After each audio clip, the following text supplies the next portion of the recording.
بنت نبی کا قاتل کون؟ خلیفہ اول سے کتنی، خلیفہ ثانی سے کتنی، خلیفہ ثالث سے کتنی؟ جناب عائشہ سے روایت ہے کہ آپ فرماتی ہیں پیغمبر اکرم سے سنا ہے کہ میری امت میں صرف ایک صدیقہ ہے جو فاطمہ ہے. تو فی البدی بے ساختہ جناب عائشہ کہتی ہیں فاطمہ.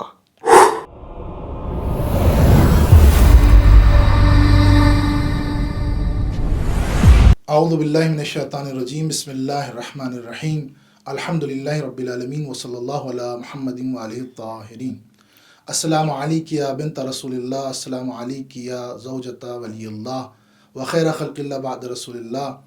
السلام علیک یا ام الحسن والحسین ورحمۃ اللہ وبرکاتہ.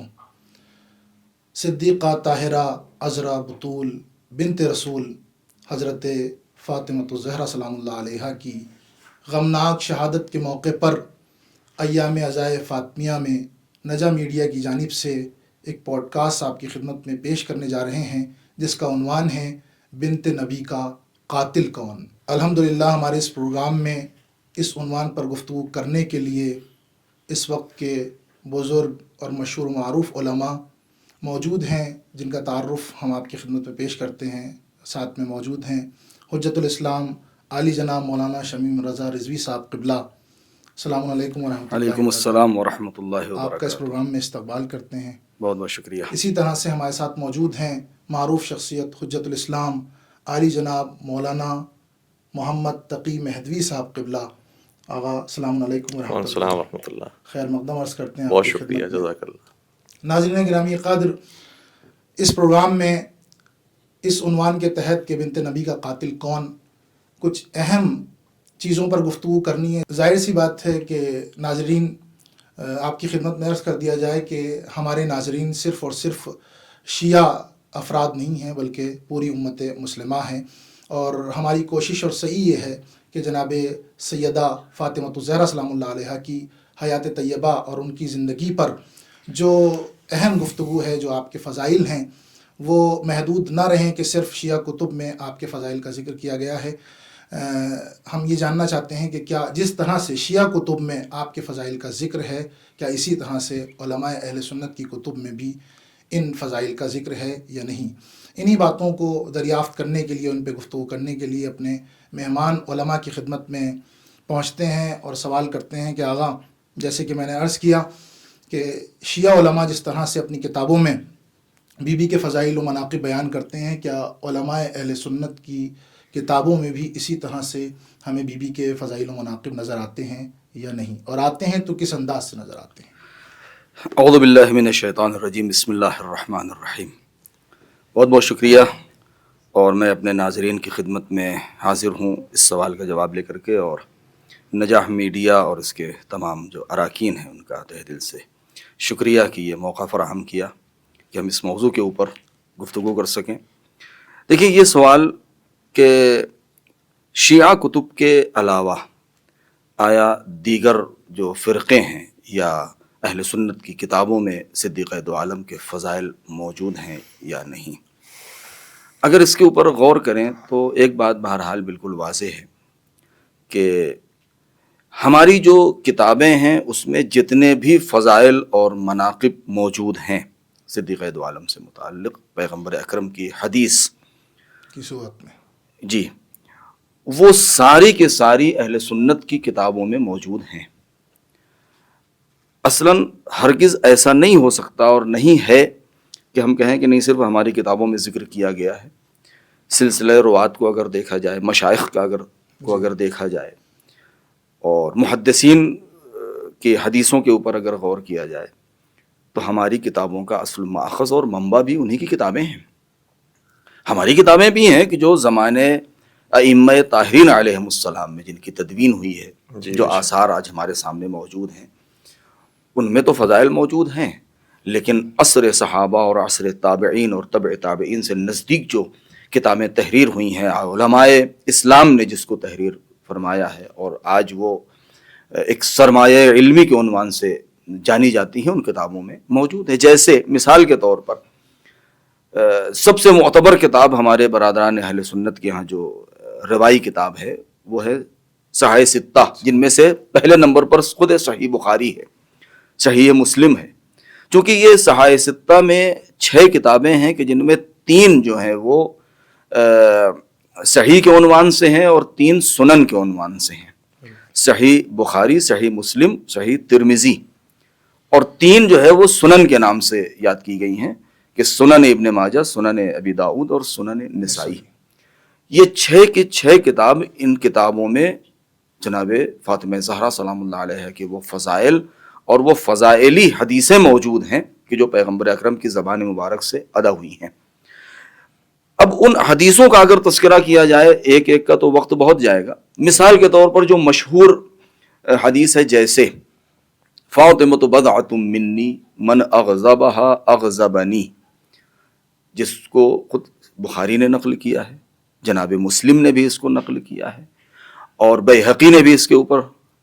نقل بھی کیا ہے اور اس کی شرح بھی کی ہے، خود مستدرک میں حاکم نیشاپوری نے بھی اس کو نقل کیا ہے، صواعق محرقہ میں بھی یہ روایت موجود ہے، اور دیگر بڑی بڑی کتابوں میں یہ موجود ہے کہ پیغمبر اکرم کس طریقے سے اپنی دختر نیک اختر جناب صدیقہ دو عالم کا احترام کیا کرتے تھے۔ من آذاها آذانی ان اللہ یرضی لرضا فاطمہ ویغضب لغضبها، یا مخاطب کر کے اے میری لخت جگر، جس نے تجھے ناراض کیا اس نے مجھے ناراض کیا، غضبناک کیا۔ یہ روایات وہ ہیں کہ جو صرف کتب اہل شیعہ میں محصور نہیں ہیں، اصحاب سے بھی نقل ہے، اصحاب سے نقل ہے، باقاعدہ امہات مومنین سے نقل ہے۔ اور اسی طریقے سے وہ حدیث کہ فاطمۃ سیدۃ نساء اہل الجنہ و سیدۃ نساء العالمین و سیدۃ نساء ہذہ الامہ، کہ فاطمہ سرور اور سید و سردار ہیں اس امت کی خواتین کی، اہل بہشت جو خواتین ہیں ان کی، اور عالمین یعنی پورے دنیا کی جو خواتین ہیں ان کی۔ تو یہ ساری روایات جو موجود ہیں وہ غالباً حاکم نیشاپوری سے نقل ہے، حاکم نیشاپوری سے نقل ہے۔ میں صرف چند زیادہ وقت نہ جائے، میں صرف نام لے لوں کہ جس کتاب میں، جن کتابوں میں یہ روایت موجود ہے، مثلا صحیح بخاری میں ہے، صحیح مسلم میں ہے، مستدرک حاکم میں ہے، ذخائر العقبہ میں ہے، صواعق محرقہ میں ہے، سنن بیہقی میں ہے، مسند احمد ابن حنبل میں جو بہت معتبر کتاب ہے، سنن ترمذی میں ہے، سنن ابن ماجہ میں ہے، تاریخ طبری میں ہے، کفایت الطالبین میں ہے۔ اس کے بعد پھر یہ اور دیگر جیسے السقیفہ والفدق میں ہے، اور فتح الباری میں ہے، مستدرک حاکم نے اس کو بڑی تفصیل کے ساتھ نقل کیا ہے۔ یہ وہ کتابیں ہیں کہ جن میں جناب صدیقہ دو عالم سے متعلق فضائل موجود ہیں، اور پیغمبر اکرم سے اس کو اصحاب نے نقل کیا ہے، امہات مومنین نے نقل کیا ہے، اور اسی شان سے نقل ہے، اور اسی شان سے نقل کیا ہے، بالکل اسی شان سے نقل کیا ہے جیسے ہماری کتابوں میں موجود ہے۔ بلکہ ہمارے بزرگان علماء نے جو ماخذ اور منبع ذکر کیا ہے وہ کتب اہل سنت ہے، لہذا یہ کہا جا سکتا ہے کہ اہل سنت کی کتابوں میں جناب صدیقہ کے فضائل سلام اللہ علیہ سے متعلق حدیثیں موجود ہیں کہ جو صحیح ہیں، بے شک، اور صحیح اس معنی میں کہ ان کے سارے روات بھی صحیح ہیں اور مشائخ بھی صحیح ہیں، جن اساتید نے نقل کیا ہے وہ بھی صحیح ہیں، جن شاگردوں نے نقل کیا ہے وہ بھی معتبر ہیں، اور ان کی توثیق بھی کی گئی ہے۔ اہل سنت علماء نے بھی توثیق کی ہے، ہمارے علماء نے بھی توثیق کی ہے، حتیٰ کہ بعض ایسے اصحاب کی توثیق ہمارے ائمہ نے کی ہے، جیسے امام صادق علیہ السلام نے، یا خود امام حسن عسکری علیہ السلام نے ان کی توثیق کی ہے اور ان کو معتبر جانا ہے۔ لہذا ان علماء نے، ان محدثین نے ان حدیثوں کو اپنی کتابوں میں نقل کیا ہے۔ اور آج بھی عملی صورت میں اگر ہم دیکھتے ہیں تو ہمیں یہ نظر آتا ہے کہ جو اہل سنت حضرات ہیں ان کے یہاں بے پناہ احترام ہے، بہت احترام ہے، اور میرے خیال سے انہی فضائل و کمالات کی وجہ سے جو انہوں نے اپنے علماء سے سنا یا ان کتابوں میں پڑھا ہے، دیکھا ہے، تو عملی طور پہ بھی ہمیں نظر آتا ہے کہ وہ عقیدت اور وہ ولولہ، وہ محبت، وہ اظہار عقیدت بی بی سے جاری و ساری ہے، آج تک جاری و ساری ہے۔ جیسے کہ خود پیغمبر اکرم کی یہ روایت خود ام المؤمنین جناب عائشہ سے روایت ہے کہ آپ فرماتی ہیں کہ میں نے خود مستقیماً براہ راست پیغمبر اکرم سے سنا ہے کہ میری امت میں صرف ایک صدیقہ ہے جو فاطمہ ہے، میری بیٹی ہے۔ اللہ اکبر۔ یعنی یہ خود ام المومنین کہتی ہیں کہ صدیقہ خود پیغمبر نے اپنی بیٹی فاطمہ کو، یا یہ کہ جیسے ہی وہ تشریف لاتی تھیں تو سید المرسلین ان کے احترام میں کھڑے ہو جاتے تھے. عجیب الفاظ ہے، اذا دخلت فقام الیہا فقبلها ورحب بها واخذ بیدها واجلسها مجلسہ، کہ اٹھتے تھے، چند قدم آگے بڑھتے تھے، چومتے تھے، ان کو خوش آمدید کہتے تھے، رحب بہا مرحبا کہتے تھے، اور اس کے بعد اپنی جگہ ان کے ہاتھ کو پکڑتے تھے اور اپنی جگہ پر بٹھاتے تھے. اور یہ ایک بار نہیں، روایت کا جو نطق ہے، اس کا جو لہجہ ہے، وہ یہ بتا رہا ہے کہ جب آپ فرماتی ہیں ام المومنین کہ جب بھی فاطمہ آتی تھی تو ہر مرتبہ پیغمبر ایسا ہی کیا کرتے تھے. یہ شان و منزلت ہی تو اس سے ظاہر ہو رہی ہے. جی، یہ فضائل و کمالات جو آپ نے ذکر کیے اور جو سندیں ذکر کی، واقعاً ہمارے ناظرین کے لیے ایک ایسا ذریعہ بن سکتی ہیں اور ایک ایسا وسیلہ بن سکتی ہیں کہ جو اہل بیت علیہم الصلوۃ والسلام سے اور زیادہ نزدیک کر سکتی ہیں. بالکل. اور جیسے کہ میں نے عرض کیا ناظرین کی خدمت میں بھی کہ عملی طور پر اہل سنت کے یہاں پر بی بی سے بے پناہ عقیدت پائی جا رہی ہے، لیکن اس کے باوجود بھی ایک ایسی چیز ہے، ایک ایسا سوال ہے، ایک ایسی بات ہے کہ جو جناب سیدہ سلام اللہ علیہا کی زندگی سے متعلق ہے اور وہ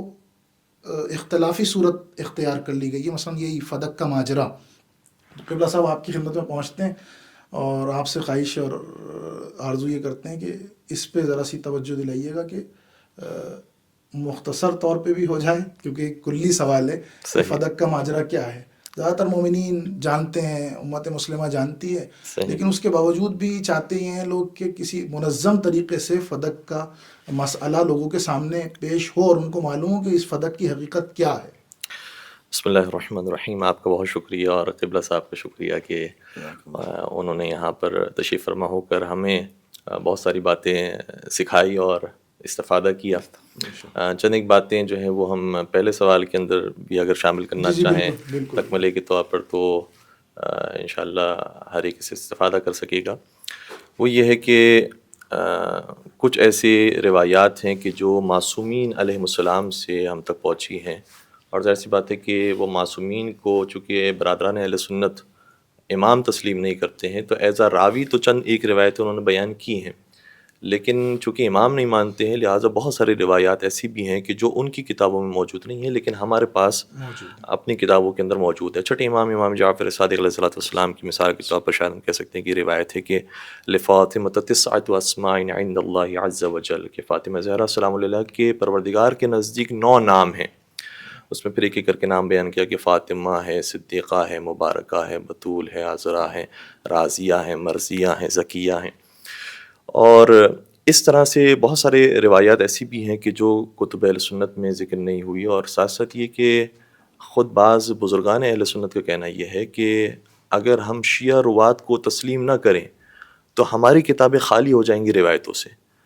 تو بہت ساری روایات خود کتب اہل سنت میں شیعہ راویوں کے ذریعے ان تک پہنچی ہیں. اور ظاہر سی بات ہے کہ ہمارا سلسلہ تو الحمدللہ پاک و پاکیزہ سلسلہ تھا کہ ہم 4 معصومین کے ماننے والے تھے.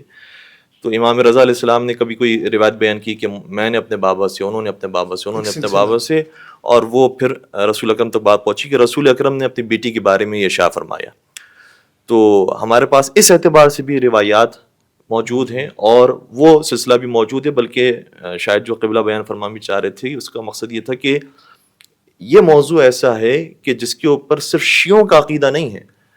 کہ ہم مقام حضرت سیدہ کائنات کو مانتے ہیں، ہم ان کی شان کو مانتے ہیں، ان کو معصوم مانتے ہیں، بلکہ برادران اہل سنت کی کتابوں کے اندر بھی یہی مفہوم موجود ہے. اور بے تحاشا ان کے یہاں بھی کتابیں اور روایات موجود ہیں، لیکن وہ بیان نہیں کی گئی ہیں عوام الناس کے درمیان.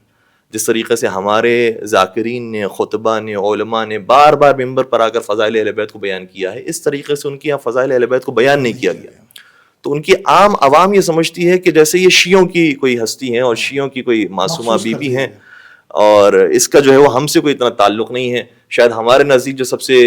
افضل اور اعلیٰ ہیں وہ مثال کے طور پر خلیفہ اول کی صاحبزادی ہیں، خلیفہ دوم کی صاحبزادی ہیں، کیونکہ ان کا وہ بار بار ذکر سنتے رہتے ہیں. جبکہ اگر خود وہ اپنی کتابوں کو دیکھیں گے تو اندازہ ہوگا کہ کتنے ہی فضائل ایسے ہیں جناب سیدہ کائنات کے کہ جو جناب عائشہ بیان فرما رہی ہیں. مثال کے طور پر ایک شخص آتا ہے سوال کرتا ہے, وہ بظاہر یہ محسوس ہوتا ہے اس روایت سے کہ شاید وہ بچپنے کا عالم ہے یا بہت زیادہ جوانی کا عالم نہیں ہے, کیونکہ وہ کہتے ہیں کہ میں اپنی پھوپھی کے ساتھ جناب عائشہ کی خدمت میں گیا. تو میں نے کہا کہ یہ سوال بھی کر لیجئے کہ حضور سرور کائنات کو اپنی زندگی میں سب سے زیادہ محبت کس سے تھی؟ تو فی البدی بے ساختہ جناب عائشہ کہتی ہیں فاطمہ. یعنی اس کے اندر کوئی دو رائے نہیں ہے, ایسا لگتا ہی نہیں کہ 19-20 کا معاملہ ہو. کہاں جناب سیدہ کائنات کا احترام اور کہاں محبت اور کہاں باقیوں کے لیے محبت. تو صحابی نے عرض کیا کہ اچھا یہ بتا دیجئے کہ یہ تو عورتوں میں سے سب سے زیادہ محبت ہوگی, مردوں میں سب سے زیادہ کس سے محبت تھی؟ تو بی بی کا جملہ یہ ہے, انہوں نے مولا کا نام بھی نہیں لیا, انہوں نے کہا بعلوہا, اور ان کے شوہر سے مردوں میں سب سے زیادہ محبت تھی. تو یہ کیفیت ہے پیغمبر اکرم کی محبت کی ان ہستیوں سے, اور یہ کتب اہل سنت کے اندر موجود ہے. اور راوی جو ہیں وہ اس کے ایسے افراد ہیں کہ جن سے شاید ہو سکتا ہے کہ برادران اہل سنت کو توقع نہ ہو کہ کیا انہوں نے بھی بیان کی ہیں. جی ہاں, انہوں نے بھی بیان کی اور بے تحاشا بیان کی ہیں. جس طریقے سے قبلہ نے بیان فرمایا کہ دامن وقت میں گنجائش نہیں ہے, ورنہ ایک ایک کر کے ہم بیان کریں کہ خود جناب عائشہ سے کتنی روایات ہیں, ابو ہریرہ سے کتنی روایت ہیں, پھر خلیفہ اول سے کتنی, خلیفہ ثانی سے کتنی, خلیفہ ثالث سے کتنی. یہ مستقل ایک موضوع ہے, پوری ایک مجلس ہے کہ ان کے نزدیک جناب سیدہ کا مقام کیا ہے. اور پھر ہم دیکھیں تو برادران اہل سنت نے بعض تو ایسے بھی علماء گزرے ہیں کہ جنہوں نے باقاعدہ کتابیں لکھی ہیں اس موضوع پر کہ اہل بیت کے فضائل, صرف اہل بیت کے فضائل پر کتابیں. مثال کے طور پر ذخائر العقبہ کہ بطور خاص مخصوص ہے اہل بیت کے بارے میں اور ان کی شان میں فضائل بیان کیے ہیں. کفایت الطالب پوری اہل بیت کے شان میں لکھی کتاب ہے. شواہد التنزیل پوری اہل بیت کے شان میں لکھی ہوئی کتاب ہے. فرائض الصمتین پوری اہل بیت کی شان میں. یناب المودہ پوری اہل بیت کی شان میں. تو بعض علماء اہل سنت تو ایسے بھی گزرے ہیں کہ جن کو احساس ہو گیا کہ ہم کوتاہی کر رہے ہیں, اس لیے مستقل کتابیں انہوں نے لکھی ہیں اہل بیت کی شان میں, اور اس میں پھر جناب سیدہ کائنات کا باب موجود ہے. اور صحیح بخاری کا ذکر آیا تو امام بخاری نے تو باقاعدہ جب جناب سیدہ کا باب باندھا ہے تو انداز ہی الگ اختیار کیا. باقی جو بیبیاں تھیں اور امہات المومنین تھیں ان کے لیے لکھا کہ فلانا رضی اللہ عنہا, پروردگار ان سے راضی, رضی اللہ عنہ, رضی اللہ عنہ. لیکن جب جناب سیدہ کائنات پر پہنچی تو وہ ٹائٹل ان کو دیا ہے کہ جو انبیاء کو دیا جاتا ہے. لکھا ہے باب مناقب فاطمہ علیہ السلام, کہ ان پر اللہ کا سلام ہو. یہ بالکل ویسی انداز ہے جیسے آدم علیہ السلام ہوں, علیہ السلام, ابراہیم علیہ السلام. تو وہ انداز امام بخاری کا نتیجہ جو شیعوں کا طریقہ ہے. تو میں دس بستہ عرض کروں گا ناظرین سے جو شاید اس سے دیگر مقاصد فکر کے اگر سن رہے ہوں کہ ذرا علماء کی کتابوں کو دیکھیں. آپ ممبر پر آنے والوں کو یا آپ کے یہاں جو خطیب موجود ہیں ان کو نہ سنیں, خود اصل منبع کی طرف جائیں اور دیکھیں کہ امام بخاری نے کس طریقے سے ذکر کیا ہے, امام مسلم نے کس طریقے سے ذکر کیا, امام فخر الدین رازی نے کس طریقے سے ذکر کیا ہے. آئے مودت کے ذیل میں انہوں نے باقاعدہ روایت لکھی اور کہا ہے کہ جناب ابن عباس سے سوال کیا تھا کہ قربا سے مراد کون ہے, تو نبی اکرم نے ارشاد فرمایا علی و فاطمۃ و ابناہما, کہ علی مرتضیٰ ہیں قربا سے مراد کہ جن کی مودت اختیار کرنا واجب ہے, حضرت فاطمہ زہرا سلام علیہ اور ان کے دونوں صاحبزادے ہیں. تو امام فخر الدین رازی نے لکھا ہے, آئے موبائلہ کے ذیل میں لکھا ہے. پھر اگر ہم آگے چلے جائیں للذکر مثل حظ الانثیین کے اندر انہوں نے باقاعدہ میراث جناب سیدہ کائنات کے موضوع کو چھیڑا ہے اور اس کے اندر یہ ظاہر کیا ہے کہ جناب سیدہ ہی حق پر تھی. یہ جو روایت ہے یہ محسوس ہو رہا ہے کہ غلط روایت ہے, جھوٹی روایت ہے. باقاعدہ انہوں نے اس بات کو ذکر کیا ہے, لیکن ان چیزوں کو عوام الناس کے درمیان بیان نہیں کیا جاتا. ورنہ اگر اندازہ کریں تو شاید, جی بالکل, کہ شاید اہل سنت ہی کے کتابوں سے صرف اس موضوع کو بیان کیا جائے تو اشرے کے اشرے کم پڑ جائیں, اور صرف اہل سنت ہی کے خالصتاً کتابوں سے ہم اشروں کے اشرے بیان کر سکتے ہیں. اور پھر انہی میں سے ایک موضوع آتا ہے فدق کا. پھر جو فدق کا موضوع ہے, بعض جو میں یہ جملہ کہنے مجبور ہو رہا ہوں کہ کچھ نام ایسے ہیں جو کچھ لوگ سنتے ہیں تو ان کے چہرے بگڑ جاتے ہیں. اب وہ یہودیوں کے سامنے خیبر کا ذکر آتا ہے تو ان کے چہرے بگڑ جاتے ہیں, موبائلہ کا ذکر اگر عیسائیوں کے سامنے آ جائے تو ان کے چہرے بگڑ جاتے ہیں, اور یہ کہا جائے کہ فدق کا ذکر جو ہے وہ منافقوں کے سامنے آ جائے تو ان کے چہرے بگڑ جاتے ہیں. تو بھائی اگر یہ ہوا ہے, تاریخ کے اندر واقع پیش آیا ہے, تو دیکھنے کی کوشش کریں کہ کیا لکھا گیا ہے, اور آپ دوسروں کی کتابوں کو نہ دیکھیں, صرف اپنی معتبر ترین کتابوں کو دیکھیں تو بھی اندازہ ہو جائے گا کہ فدق کا معاملہ کیا تھا. اب دیکھیں فدق کا جو سلسلہ ہے وہ پیغمبر اکرم کی وفات کے بعد شروع نہیں ہوا ہے، پیغمبر اکرم کی حیات کے دوران ہی پیغمبر نے جنگ خیبر کے بعد جب پیغمبر کی خدمت میں یہ باغ ہدیہ کیا گیا تو قرآن یہ کہہ رہا ہے کہ معاف کیجیے گا، قرآن یہ کہہ رہا ہے کہ اے رسول جو آپ کی خدمت میں ہدیہ آ جائے، مال فی آ جائے، اس میں 100% آپ ہی کا حق ہے، آپ جیسا اس کو چاہے مصرف کر سکتے ہیں۔ اور پھر قرآن کی ایک آیت بھی نازل ہوئی جس کا ذکر خود علامہ سیوطی نے کیا ہے در المنصور میں، اور ظاہراً علامہ آلوسی نے بھی روح المعانی میں کیا ہے۔ کہتے ہیں کہ قرآن کریم کی آیت ہے وَآتِ ذَا الْقُرْبَ حَقَّهُ، اپنے قریبی رشتہ داروں کو ان کا حق دے دو۔ تو رسول سے کہا گیا کہ قربہ کو حق دے دو۔ نبی اکرم نے قربہ میں جو آج کل رشتہ دار یہ جوڑنے کی کوشش کرتے ہیں کہ بھائی وہ بھی تو زوجہ تھی اور وہ بھی تو اولاد تھی اور وہ فلاں رشتہ دار ہے، چچا ہے، وہ ہیں، پیغمبر نے اگر اس قربہ کا مطلب بتایا ہے یہاں پر جا کر تو بتایا ہے کہ جیسے ہی آیت نازل ہوئی باغ فدق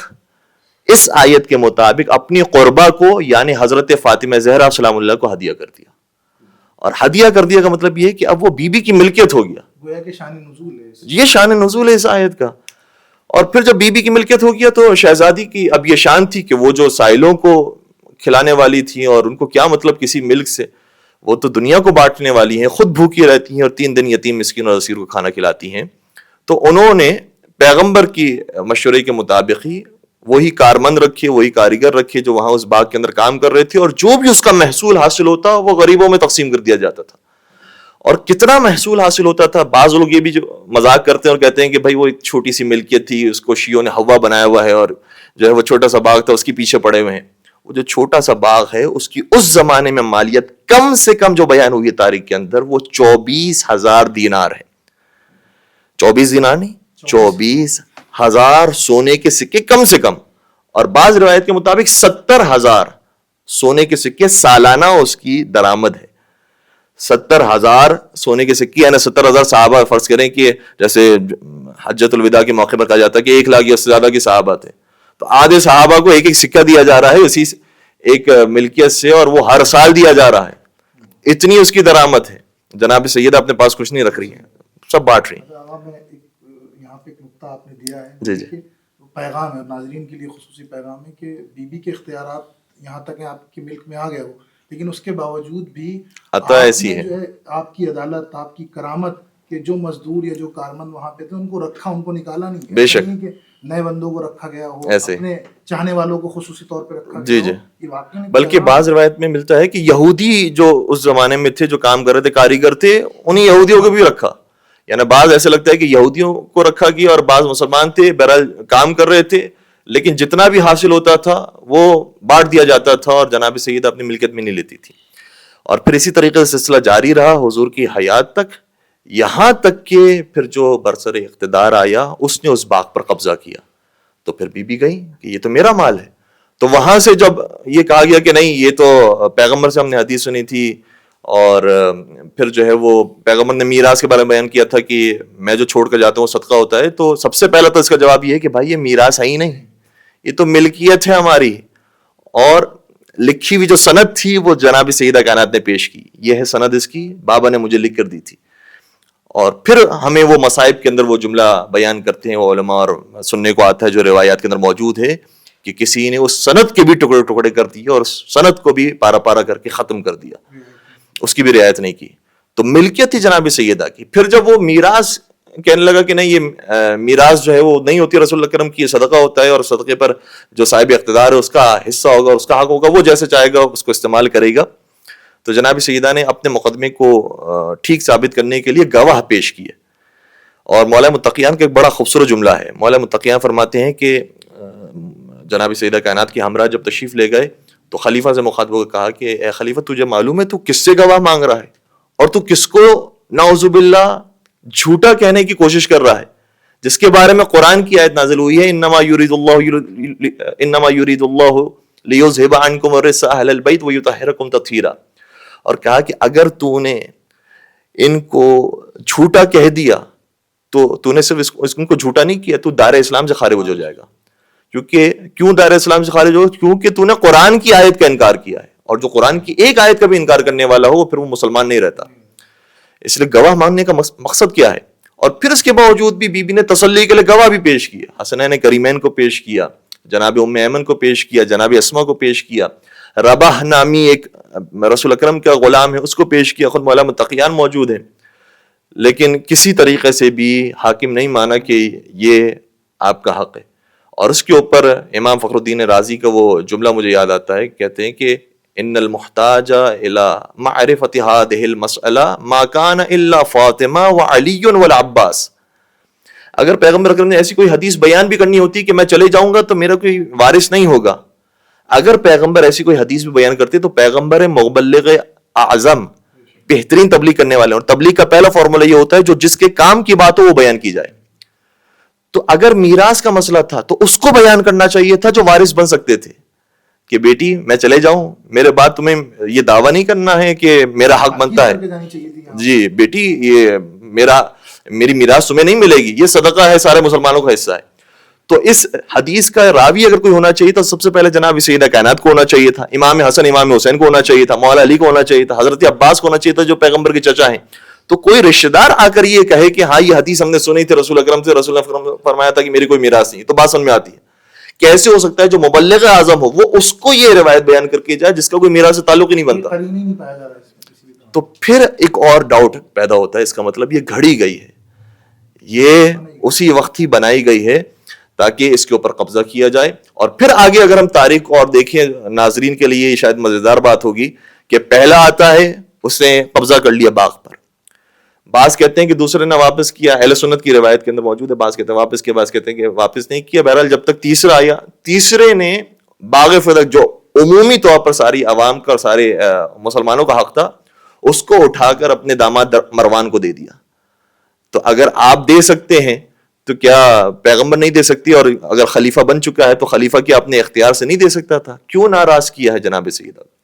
تو پوری ملکیت پر قبضہ کر کے مروان کے حوالے کر دیا. پھر جب چوتھا آیا حاکم شام, اس نے اس ملکیت کے 3 حصے کر دی, ایک اپنے بیٹے یزید کے لیے, ایک خلیفہ سیوم کے بیٹے کے لیے عمر بن عثمان کے لیے, اور ایک مروان بن حکم کے لیے. یہ پھر اس طرح سے اس کا فائدہ تینوں میں تقسیم ہو گیا. اس کے بعد پھر یہ سلسلہ چلتا رہا, کسی نے اس کو چھین لیا, کسی نے اسے فرزندانے جناب سیدہ کے حوالے کر دیا, کسی نے واپس لے لیا, اور یہ سلسلہ اس طریقے سے آگے بڑھتا رہا. تو اس سے بھی ہمیں نتیجہ ملتا ہے کہ اگر یہ روایت خود برادران اہل سنت کے نزدیک بھی معتبر روایت ہوتی تو آپ کے حاکم کبھی بھی یہ چیز واپس نہ کرتے. اگر یہ واپس کر رہے ہیں اس کا مطلب یہ ہوا کہ انہوں نے تو فرمان رسول کی خلاف ورزی کر دی. تو یہ روایت سرے سے موجود ہی نہیں ہے. یہیں سے ہی ظلم کا آغاز ہو جاتا ہے جو اہل بیت پر ٹھایا گیا ہے. طرز عمل ہے کہ اپنے رشتہ داروں کو دے رہے ہیں, تقسیم کر رہے ہیں, جی یہاں تو خلاف ورزی ہو رہی ہے نا اس قول کی. جی جی, یہ تو تقسیم ہونا چاہیے تھا مسلمانوں کے درمیان, تو کیسے پھر آپ نے ایک ہی شخص کے اوپر منحصر کر دیا ہے؟ تو یہ زیادتی اہل بیت پر جو ہوئی ہے اس کا آغاز ہوا ہے فدق سے. اس لیے ہم فدق کے مسئلے کو بار بار بیان کرتے ہیں اور یہ ان ایام کو مناتے ہیں تاکہ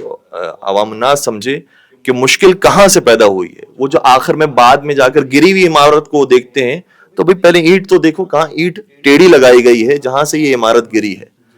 تو اگر ابتدا کو ہم تلاش کریں گے تو پھر مسئلہ واضح ہو جائے گا کہ مشکل کہاں سے پیدا ہوئی ہے اور کیوں جو محبان اہل بیت ہیں وہ بار بار ذکر کرتے ہیں اور اہل بیت کا بیان کرتے ہیں, کیونکہ اہل بیت واقعا مظلوم ہیں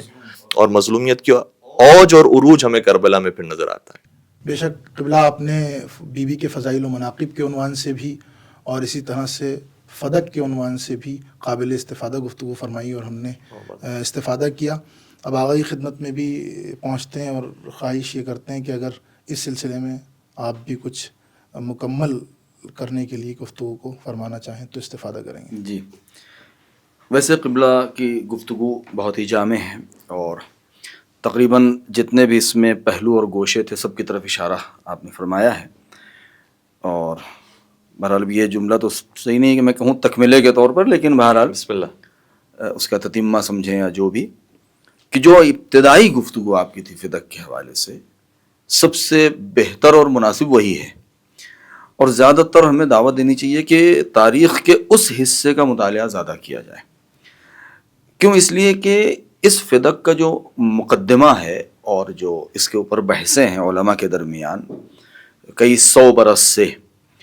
تو اس میں اتنے شکوک پیدا ہو گئے کہ لوگوں کے اور عوام الناس کے اور طلاب کے ذہن کو اتنا مشوش کر دیا گیا ہے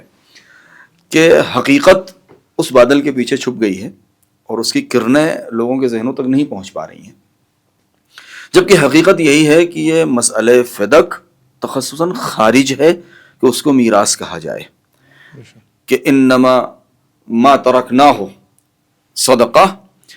تو یہ ترکہ پہلے ثابت تو ہو، یہ ترکہ ہی نہیں ہے، اس لیے کہ وہ ملکیت خاص سے جناب صدیقہ دو عالم ہے۔ جب ان کی ملکیت ہو گئی ہے تو پھر ما ترکنا ہو کہاں سے وہ شاہد بن سکتا ہے؟ یہ تو